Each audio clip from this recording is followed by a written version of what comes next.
Okay, so let's start again, and this time we have Amit giving the next talk. Thank you, Casper. Thank you for inviting me. It's great to be back here.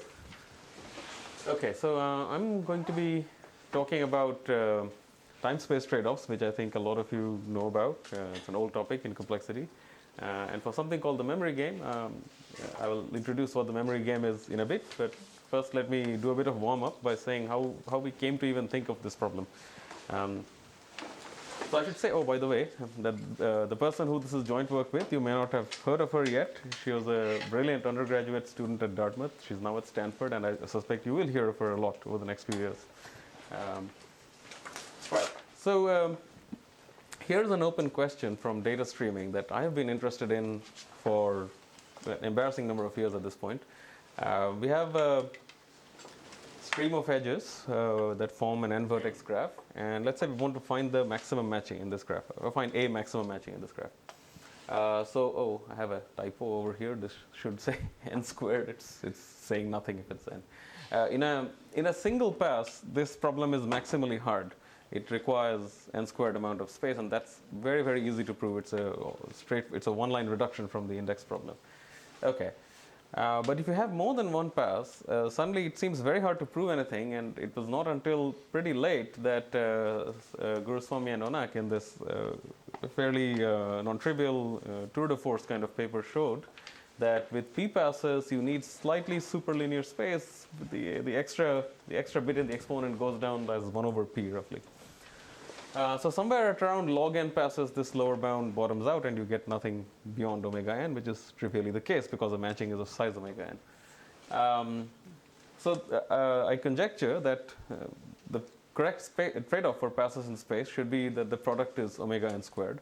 And in fact, I don't even know that I can prove that as an upper bound, because if you look at how the algorithms work, if you take even bipartite graphs, Hopcroft-Karp or something like that, it's not clear how to get this to work in the streaming model with a decent number of passes. Okay, anyhow, so I wanted to say something about this conjecture for a while. Couldn't do anything about this. So we started thinking about somewhat lighter versions of the problem. Maybe not maximum matching itself, but some other kind of matching, say. Okay, so I was trying to find a topic to work on with this undergraduate student, and we both like games, card games in particular. As I understand, tonight is game night at Simon's, right? I don't know if in any past game night people have played this particular game, but do people know this game roughly? Okay. Concentration. Okay, so some people know this as concentration. In India, we used to call this memory. What it is there's a bunch of cards. There's n pairs of them, so there are 2 n cards. Every card has a picture on it, and each picture occurs exactly twice. And your goal is to sort of discover this matching, right? So what can you do in a move is just point to 2 cards, and then they get revealed. And if they happen to match, then you take them away from the game, or maybe you just leave the cards face up, so they're basically out of the game from then on. And you do this until the whole matching has been revealed. And the goal is to minimize the amount of time taken. The catch, of course, is that you look at 2 cards. If they don't match, you have to turn them back down, and then after a while, maybe you've forgotten what was on those 2 cards. Okay. So this game actually had not been studied much until recently, and it turned out there's over the last decade plus, there's been some amount of mathematical study of this game. So this is all of what I'm going to say here is not really related to our work, but let me just say it anyway, just so to give you an appreciation of what kinds of things people have thought about. So you can think of a 2-player version of the game, which is probably how you may have played it when you were a kid. So you're playing against an opponent, and when you find a match, you get to take those cards. When your opponent finds a match, they get to take those cards. And the goal is to beat your opponent by having more cards than the opponent. And so this paper by a name I can't pronounce properly, I think, Alftan, Swedish guy from KTH, showed that this game has an element of strategy, which is actually not obvious.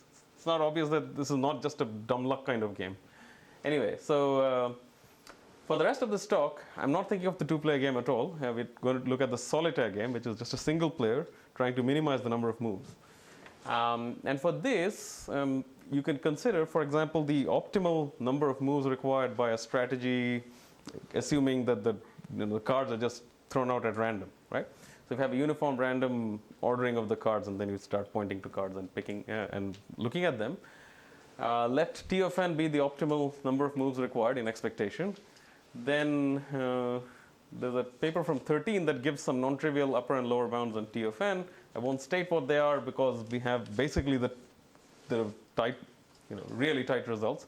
So T of n is now known up to less than a constant kind of term, right? So this is roughly 1.61 times n. Okay, and the paper itself has a fairly non-trivial amount of enumerative combinatorics going on, and it's fun to look at sometimes. Anyway, so this work is not even related to this. And because all of these results are assuming that the player who's playing this game has perfect memory. So whenever they see a card, then from then on, they just know what's there, right? And that kind of defeats the point of this game, if you think about it. So the whole point of memory is that humans can't really remember all the things that they're seeing, right? So the right way to model this game, I think, to get any kind of complexity theoretic insight is to say, what can a memory-bounded player do? Right? Or a space-bounded player. Okay. So this is going to be our setup. So we have n pairs of picture cards, and I'll think of each picture as a number in 1, 2, up to some polynomial in n. So it's not like an unusually large number. So it's an order log n bits suffice to write down the picture of the card. By the way, if this were not the case, then a hashing trick ensures that you may as well think of this as the case. So yeah, it's really a without loss of generality type assumption. So let's say a player is playing this game, and they happen to flip a total of t cards in the worst case, and they use at most s bits of space throughout their algorithm. So that's s bits is how much they can remember about whatever they've seen so far. So what can you... Yeah? Are the pairs distinct? I mean, can the same picture appear from two different? Each picture appears exactly twice, yes. Exactly twice. Okay. So that's a promise, yeah, in the input. And would things be very different if the numbers were just 1 to n? You could, well, no, not in terms of our results. Our main result is going to be a lower bound, which will work even in that case. But for the upper bound, it's more interesting if you can do it for a larger range, yeah. So there is a deterministic strategy that achieves this trade-off, space times time is n squared. And this deterministic strategy even works as a plain old streaming algorithm. You could think of the cards as as arriving in a stream one after the other. This is the same as saying you must examine the cards from the card number 1 all the way up to card number 2n, and then make another pass if needed, and so on and so forth. And oh, what happened there?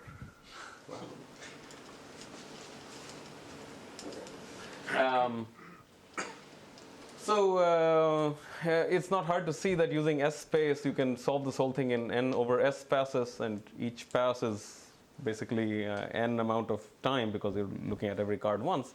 So that gives you this trade-off, S times t equals n squared. And the algorithm also only ever compares two cards for equality. So it's never doing any arithmetic with these numbers that are on the cards, although it could in principle, right? There's no reason to disallow that. Okay, anyhow, one relatively easy theorem we can prove is that if you have a deterministic algorithm, and this is all it can do, that it can only compare cards for equality, then this trade-off is tight. You must have S times t equals omega n squared. I'm hiding some log factors, so...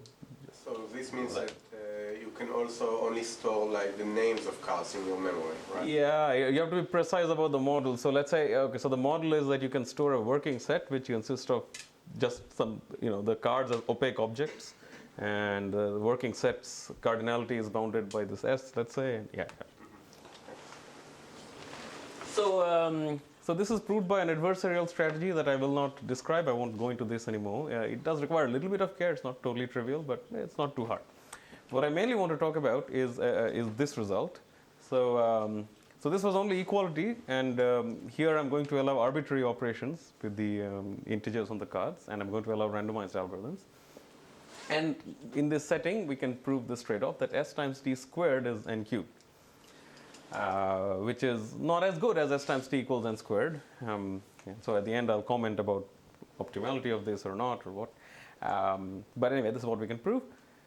And to model a general algorithm, we're going to use branching programs, as you might suspect.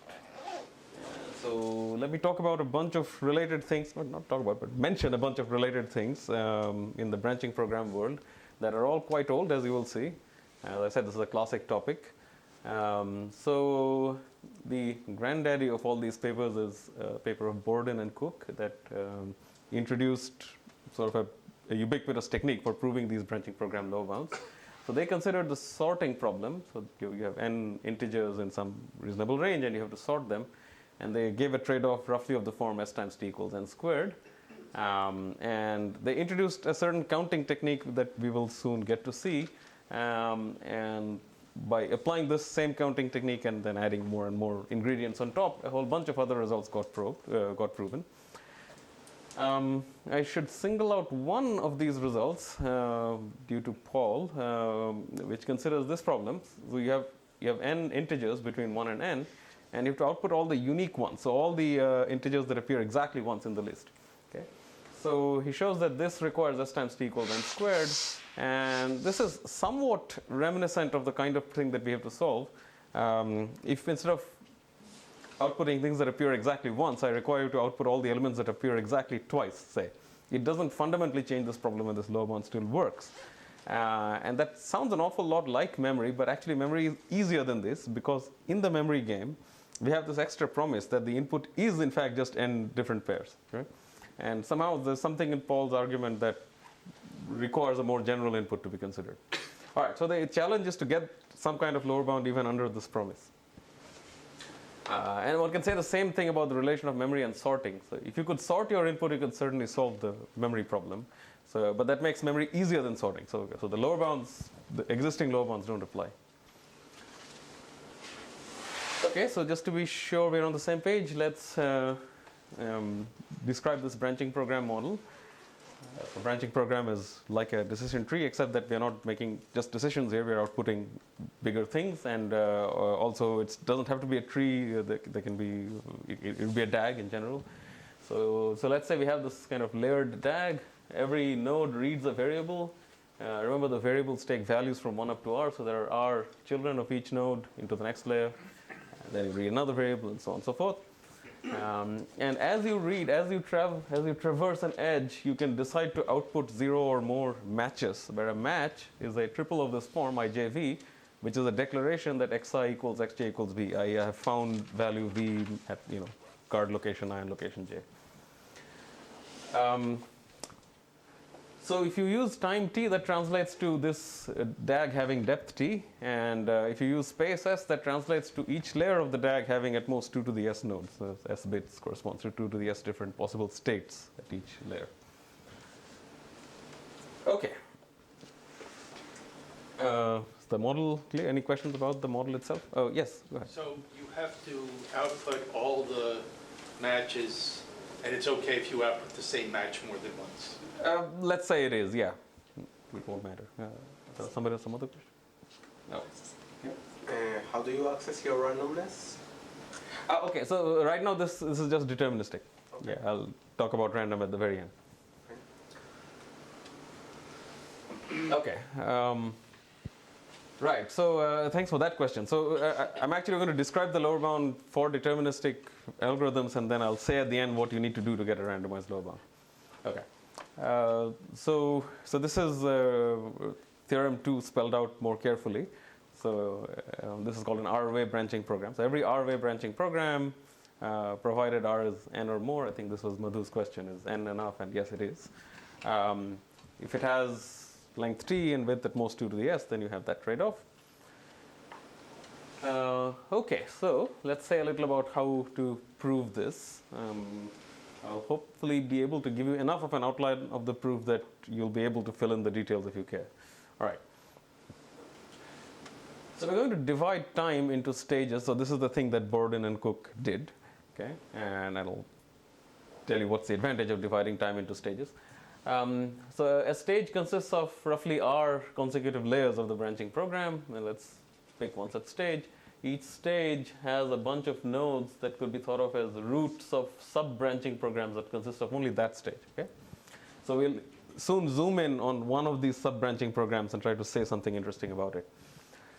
Okay, so for this we make one important definition. This is a different Different what? a different R, right? Just Different R than what? Little r and Before- bigger. Oh, this is little r, yes. Yes, This is not just to capital R. make sure. Yes. Good point, yes. Yeah, soon there will be an equation with both capital R and little r that you'll. All right. So we'll call a stage productive for an input x if when you run this branching program on this input, then at this stage it produces at least 2t number of outputs, where t is a parameter that we'll set at some point. Okay. Okay. So recall that a total of n outputs have to be given. Okay. So this means by an easy pigeonhole kind of argument that if you have, just suppose towards a contradiction, that you have too few stages, so n over 2t, then for every input there must be some stage in the tree that is productive. And then by again averaging, there exists one single stage that's productive for at least 2t over n fraction of inputs. Okay? This is just the reciprocal of that. Okay, so now let's zoom in on this stage, this one stage which is productive for a large fraction of inputs in your space. Okay? So as I said, this stage, okay, so let's say it's this particular stage that we're focusing on. Okay, it's productive for many inputs. So there are at most 2 to the s nodes over here, right? If you look at the top layer of the stage. So by another averaging argument, at least one of these nodes is productive in the sense that the sub-branching program rooted at it is productive for at least 2t over n times 2 to the minus s fraction of inputs. Okay? All right, good. So from now on, we're just going to focus on this one sub-branching program, right? Okay, so let's set the parameter r to be roughly this geometric mean of n and t. Our main lemma is going to state that a branching program of that height, r, is productive for a randomly chosen x with probability that's somehow this exponentially small quantity. Okay, that depends on the setting of r over there. Okay.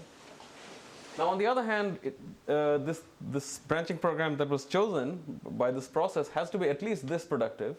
So it's at least this productive and at most that productive. So you get an equation, you get an inequality, and t is still free. So we get to plug in t. Let's choose t equals s. And we get a contradiction because of the fundamental fact that E is larger than 2. Okay. All right. So because of the contradiction, we conclude we suppose that the overall branching program had at most n over 2t stages. So you must have more than n over 2t stages. Just plug it all in, and you get the trade-off that you're seeking. Okay. So that's the outline. Now I'll zoom into the proof of this main lemma. Yes. So about B prime, what are the assumptions about B prime for the main lemma? Yeah, what I'm using about B prime is that the height is small. That's it. Okay. This height is small. That's all. And when you said something productive, was it an expectation over X or was it for a fixed X? For a fixed X, productive. Yeah, we talk about a branching program being productive for an X. Yeah. Yeah, productive means at least, I'll repeat this definition several times, so at least 2t outputs are being produced. Right. Okay, so let's take this sub-branching program B prime that we've zoomed in on and just unfold it to give an actual tree. So it could have shared children, but just unfold them so that it's an actual tree. So you now get a tree of this height r. Remember, r is set to be roughly square root nt. Now let's choose an x uniformly at random from our space of all legal inputs. And let pi of x denote the path that this uniform input x follows within this tree. Okay? So we'll define the input x to be good if the following thing happens. So along this path, we produce at least 2t correct outputs, i.e. it was productive for this input. And at least half of these outputs that are produced are of two variables that were queried along this path. Okay? Now notice that this path corresponds to a sub-branching program, so it's not the whole branching program. So even if you produce outputs at this stage, they may have been queried in some previous stage. They did not need to be queried in this stage. So we call it good if at least half of what you're producing was queried along this very path. Okay, so we're going to have two lemmas. The good case lemma, which is that the probability of x being good is exponentially small. That is sort of the more interesting one to prove. And then there's the bad case lemma, which says if x is bad, then the probability of it being productive is kind of also exponentially small. Okay? And once you have these two things, then you can combine them using the well-worn trick of splitting an integral into two parts and bounding the integrand in one part and the domain in the other part, and and then you get this. Okay. All right. So that proves the main lemma. So it now remains to talk about lemma G and lemma B. Okay. So let's dispense with lemma B first, because I think it's less interesting. So it's merely the following observation.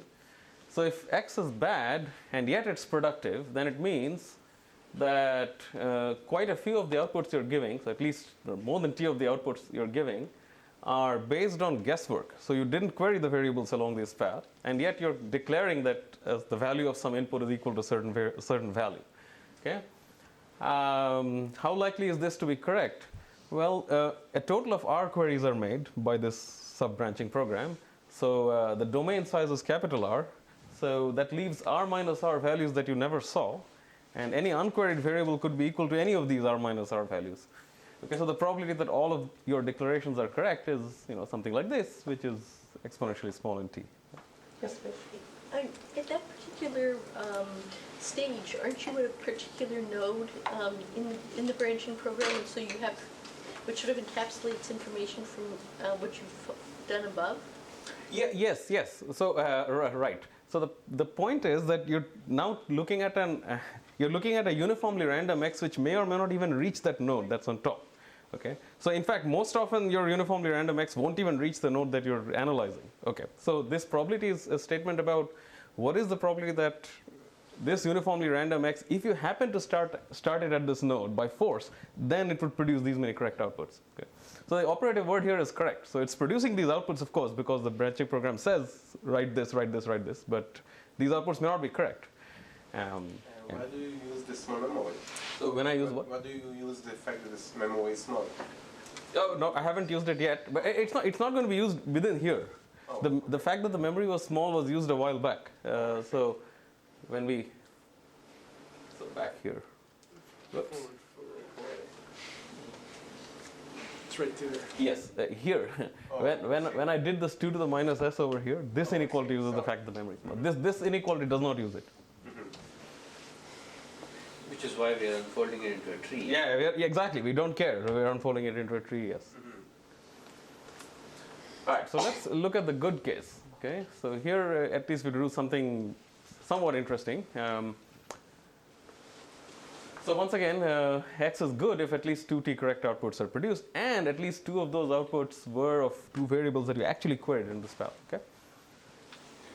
So let's define a couple of random variables. So one is X, which is the number of matches that we found among the queries that were made in this path. Okay, so this is the actual number of matches that are supposed to be at least T over here, right?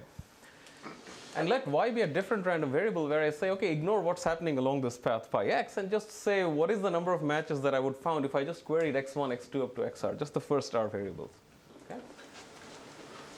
Now, depending on your disposition, it's either intuitively obvious that these 2 variables are the same thing, or it's the kind of thing that makes you worried that something is wrong and I better be careful. I am of type 2, and so I sat down and wrote down these 2 random variables distributions, in terms of cardinalities of sets, and wrote down the bijection to make sure that there is indeed the symmetry that I'm claiming. Yes, there is. These variables are actually identical in distribution.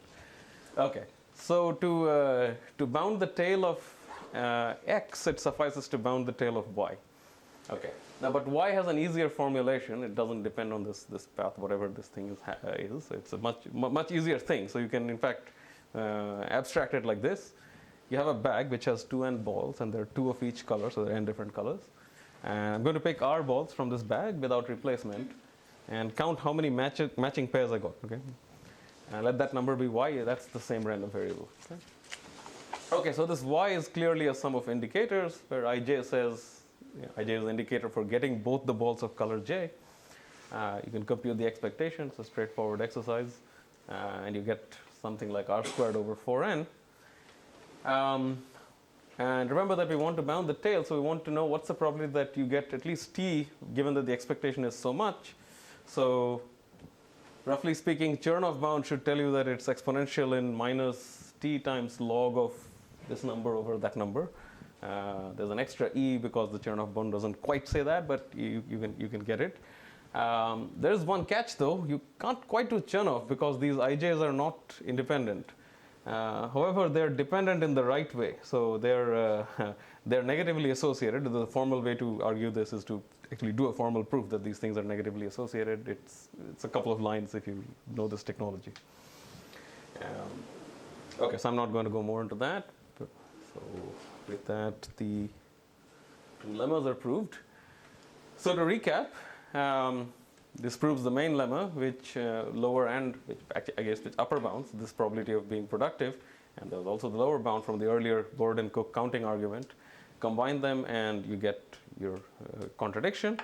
Now, if we had a randomized algorithm instead of this deterministic thing that we've been talking about, what you have to do is change the definition of productivity to say that, well, you don't really have to change the definition of productivity, maybe, but you change the outer counting argument to say that, well, you don't have to produce all n matches, but let's say you have to produce 90% of the matches 90% of the time. So all of these factors of 90% only play in this. So we just adjust, you just put the right factor in front of this quantity, nothing changes over here, and you still get your contradiction. Yeah, so the model of randomness that encodes is a distribution over deterministic branching programs, which is, from the lower bounds point of view, a strong kind of model. From the upper bounds point of view, it could be an unnatural model because it's a distribution over branching programs. So to answer your question about how we access the randomness, yeah, since I'm not giving an algorithm, I'm not too bothered about that. But in a minute, actually right now, we're going to talk about that too a little. Okay, so some open problems.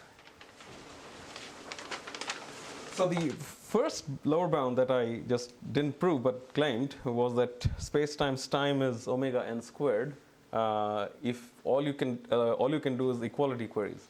I think this bound should work for randomized algorithms, and for a while we even thought we had a proof, but there was a subtle bug and I haven't figured out how to fix it, so I'll leave this as an open problem. Okay. If you have thoughts about it, by all means come see me. I'm here for the rest of the week and for a while after that too. Be happy to talk, be happy to exchange notes about what it is that we tried. Different open question is the lower bound we proved, st squared equals n cubed, actually tight? It never even occurred to us that this might be tight. We thought that this is okay, it's just some artifact of the way we are proving the lower bound, and the true result is st equals n squared. And that may still be the case, but then Yining had a chat with Paul at some point when she was visiting, and Paul pointed us to this amazing result of theirs, which gives this trade-off upper bound for a fairly close problem of element distinctness. It's a decision problem, so things are a little bit different there. But what's interesting about this upper bound is it really uses this heavy kind of randomization, where what they get is a distribution over deterministic branching programs that achieves that particular trade-off. So in a sense, it needs to use more random bits than the branching program actually has memory available to it.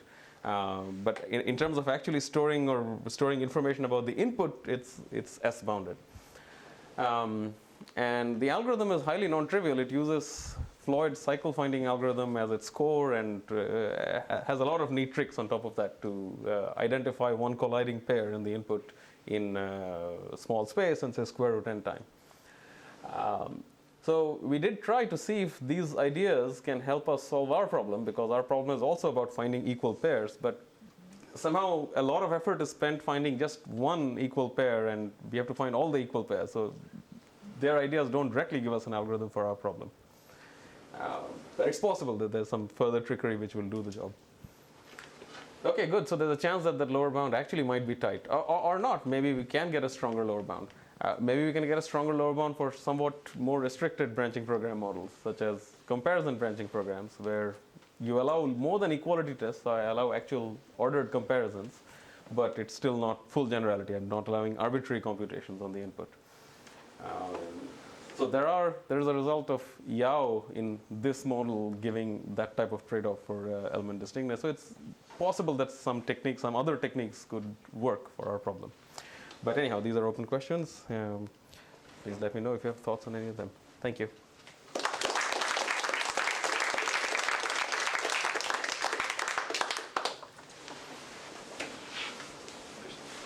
What is the strategy for the memory game?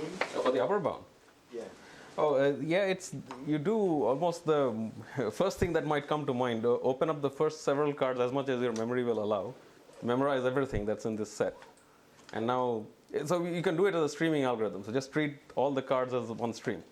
Okay? Actually, I meant in the, regardless of the memory, just if I'm playing. Well, the two-player strategy. That let's talk about separately. That's a different thing. Yeah, the two-player game is an entirely different business. Yeah. So there is something to do with the parity of how many cards, how many pairs remain to be discovered, and so on. It's surprising. It's not at all obvious that there should be a strategy. But